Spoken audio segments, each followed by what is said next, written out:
दोस्तों, आज मैं आपके सामने एक पोएट्री प्रस्तुत करने वाली हूँ जिसमें अपने देश के सैनिकों की ताकत बयां की है कि मैं दुश्मन से नहीं डरता, मैं भारत का जवान हूँ। कि मैं दुश्मन से नहीं डरता, मैं भारत का जवान हूँ। मुरुस्तान की रेत पे से चीन का आसमान हूँ।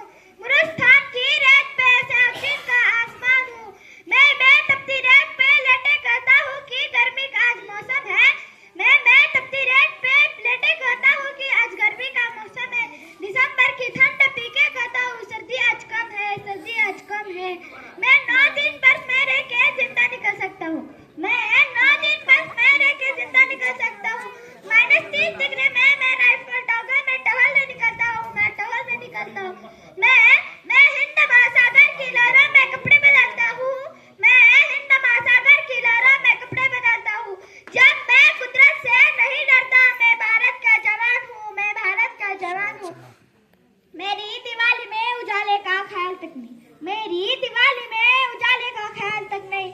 मेरी होली में रिश्तों का गुलाल तक नहीं, मेरी होली में रिश्तों का गुलाल तक नहीं। चांद हर ईद पे तनाई में इजाफा लाता है, चांद हर ईद पे तनाई में इजाफा लाता है। मुझे तो राखी बांधने सिर्फ एक लिफाफा आता है, सिर्फ एक लिफाफा। मेरे माँ के पेट छुए मुझे अरसा हो गए,